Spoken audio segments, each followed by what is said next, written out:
Bonne année, bonne santé, plein de bonnes choses pour cette nouvelle année 2024. Lorsque cette vidéo sera publiée, il sera minuit pile et nous sommes le 1er janvier 2024, le début de cette nouvelle année.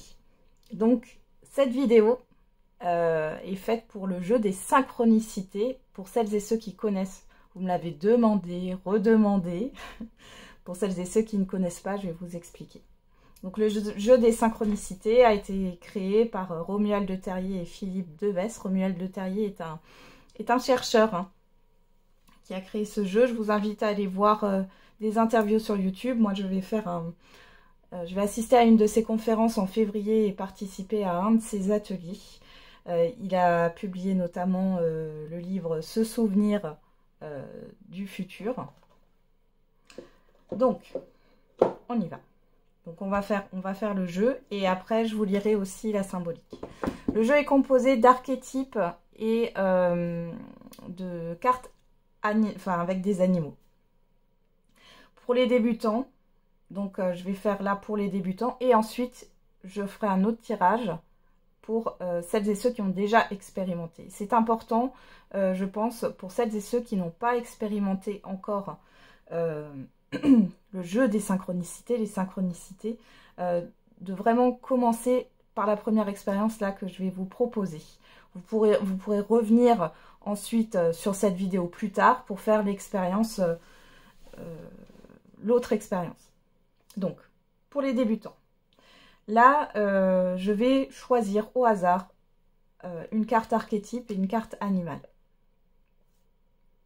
Vous allez poser l'attention de voir se manifester, donc je vais les retourner, je vais vous les laisser pour que vous puissiez les voir, et vous allez poser l'intention de voir ces deux images se matérialiser, se concrétiser dans la matière, dans votre vie, avec un délai. Alors le délai, moi je dis qu'en général, il ne faut pas qu'il soit trop court au début, il ne faut pas qu'il soit non plus trop long. Voilà, 10 jours c'est à peu près bien.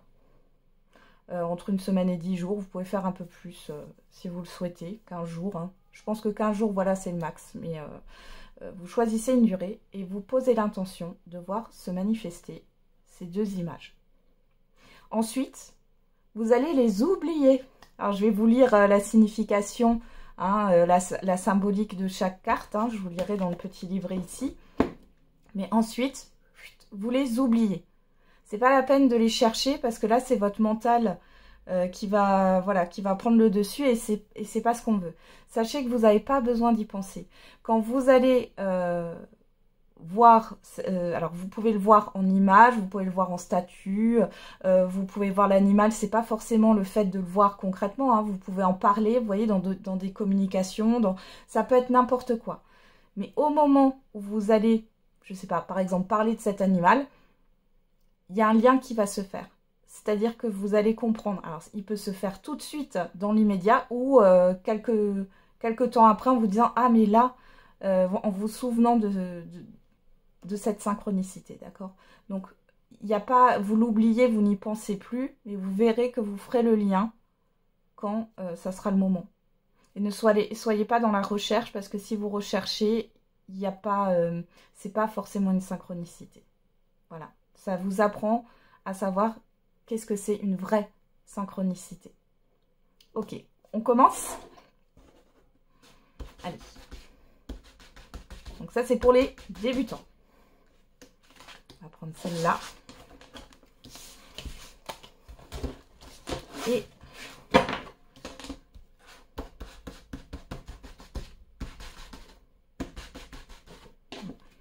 Et celle-là. Alors, on y va? On a les lunettes et on a le visage d'un singe. Alors, je vais vous les montrer. Regardez ces lunettes. Regardez bien l'image. Regarde si vous la voyez bien. Et il y a un aperçu. Voilà. Donc, les lunettes. Et le singe. Voilà. Maintenant, vous allez poser l'intention, en regardant ces deux images, de les voir se manifester dans votre vie. avec un délai. Je vous laisse quelques instants.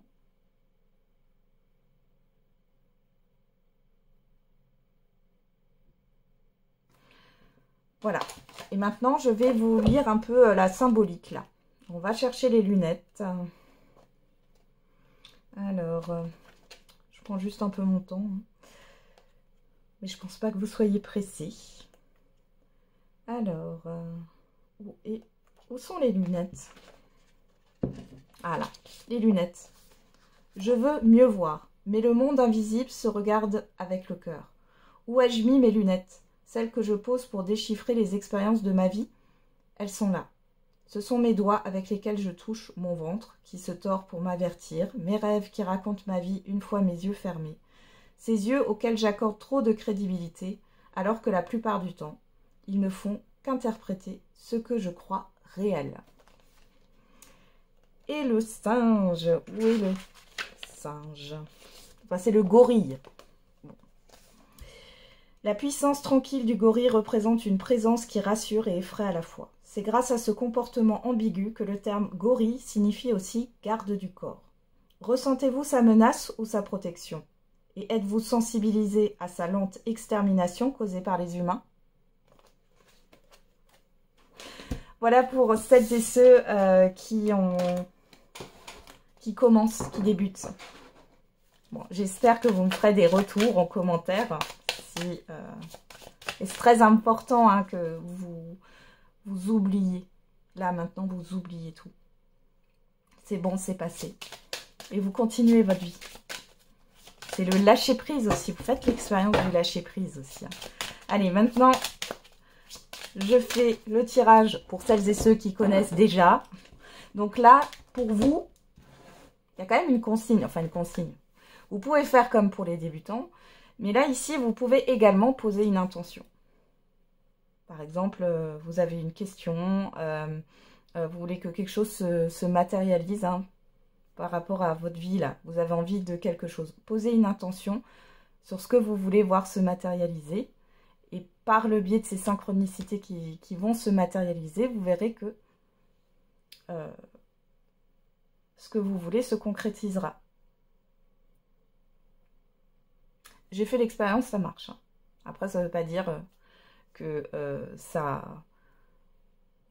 comment dire, que c'est quelque chose qui va se pérenniser dans le temps. Mais en tout cas, ça marche sur l'instant présent. Allez, c'est parti. On y va.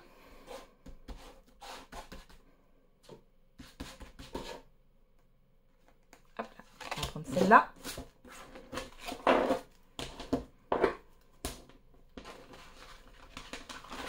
Et celle-là. C'est parti. On regarde. Qu'est-ce qu'on a ici? L'arbre. Alors, et c'est la pie. Alors, je vais vous les montrer. L'arbre.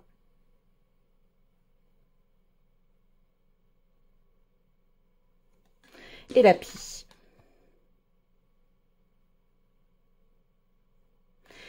Et donc là, vous regardez ces deux cartes, vous posez une intention par rapport à un souhait, à une question, à ce que vous voulez.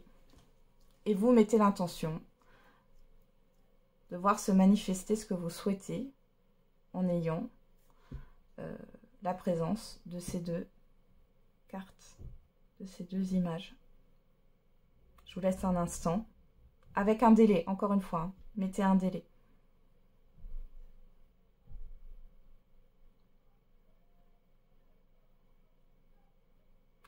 Par exemple, ça peut être « je souhaite qu'on confirme que je vais bien avoir un nouvel emploi » ou « je vais bien concrétiser un projet ». Et je veux se voir se manifester ces synchronicités dans les, je sais pas, dans les 2 jours à venir, les 10 jours, les 15 jours. Voilà, je vais maintenant vous lire l'arbre, je l'ai tout de suite, hein, la signification des cartes. Alors l'arbre, il a tout compris, de ses racines qui puisent l'énergie dans la matière à ses branches qui communiquent avec le ciel.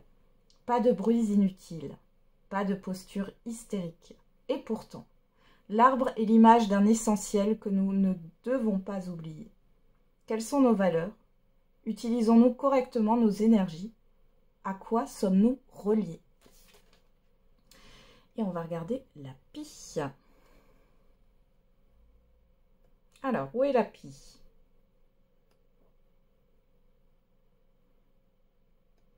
Alors là, je ne trouve pas la pie.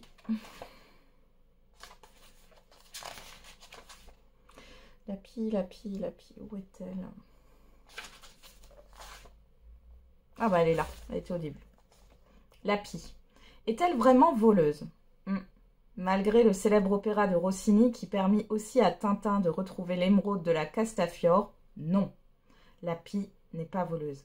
Elle serait même plutôt méfiante vis-à-vis des objets inconnus. Encore une légende. Que ressentez-vous face à ce volatile en jabot? Voilà, j'en ai terminé avec cette petite synchronicité. J'espère que ça vous fera plaisir. J'attends vos retours. Sachez que vous pouvez commander ce jeu sur Amazon et que vous pouvez, parce qu'il n'y a pas que ça, hein, je vais juste vous montrer. Dans la boîte, donc vous avez donc ces cartes-là où vous pouvez jouer seul et après vous avez des cartes émergence. Alors vous pouvez aussi jouer tout seul, mais c'est surtout pour jouer à plusieurs, d'accord? Donc il y a vraiment beaucoup de choses à faire avec ce jeu.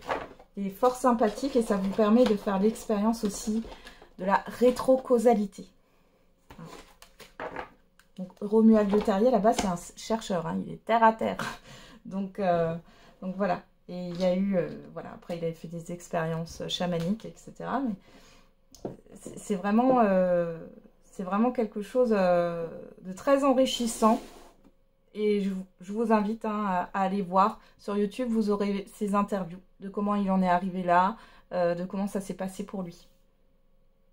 Il explique bien à un moment donné que le futur, ça dépend bien sûr de notre présent, mais on a toujours plein de possibilités. C'est comme un serpent à 5 têtes. Et puis, au fur et à mesure qu'on avance vers... donc le serpent à 5 têtes, c'est le futur. Les 5 têtes, ce sont les opportunités, les possibilités. Et au fur et à mesure de nos choix, de nos intentions, eh ben, on va se diriger vers la tête numéro 2 et pas la tête numéro 4.